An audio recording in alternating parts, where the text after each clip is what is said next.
In the rolling mists of ancient Britannia, where the cold winds howled over dense forests and treacherous hills, marched a fearsome legion, the Second Legion of Augustus, the Legio Augusta. Clad in shimmering armor, bearing the proud standard of Rome, they were more than just soldiers, they were an unstoppable force. The earth trembled under their feet as they marched into history, leaving behind a legacy of conquest, power, and discipline unmatched in the ancient world. The Legio Augusta had its origins rooted deep in the Roman Empire's military machine. Founded by the first emperor, Augustus himself, this legion had already carved its name into the annals of Roman history with campaigns in Gaul and Germania. But its finest hour, the one that would make it legendary, was still to come on the mist-shrouded island of Britannia. It was the year 43 CE, and Emperor Claudius had his sights set on an island known only to the Romans as a land of fierce barbarians, strange druids, and wild, untamed beauty. Claudius needed a force that could crush the rebellious tribes and establish Rome's dominance, and so Legio Augusta, led by the formidable general Vespasian, was dispatched to the shores of Britannia. As their ships cut through the cold waters of the English Channel, the men of the legion knew they were heading into the unknown.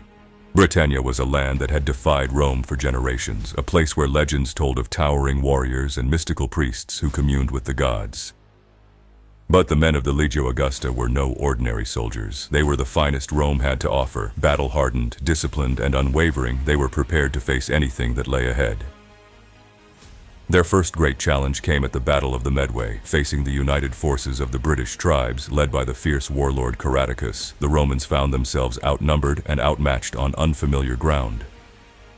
But Vespasian, with the tactical genius that would later earn him the title of emperor, knew how to turn the tide. He led the Legio Augusta across the treacherous waters of the Medway River, their shields raised high, forming an impenetrable wall of iron.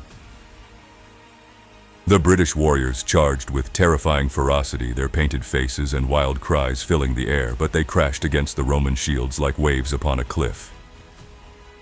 The Legio Augusta held firm, their disciplined ranks absorbing the assault before unleashing their own fury. Swords flashed, spears thrust, and in the chaos of battle, the legions methodically broke the British line. The tribes were shattered, their warriors fleeing in disarray, and the path to Roman conquest was opened. But the tale of Legio Augusta did not end with one victory. For years, they marched deeper into the wild heart of Britannia, building roads, forts, and imposing their will on the untamable land. They battled fierce tribes like the Durotriges and the Dumnoni, but none could withstand the might of Rome's finest. Vespasian's leadership was unmatched, his strategies brilliant, and his soldiers loyal to the last. Yet the most legendary chapter in their story would come decades later, during the Great Revolt of Boudica.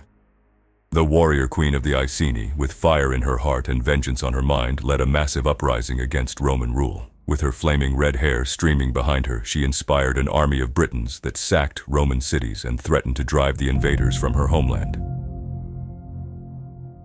The Legio Augusta was called upon once again, but this time their story took an unexpected turn. For reasons still debated by historians, their commander at the time, Poenius Postumus, did not answer the call to battle.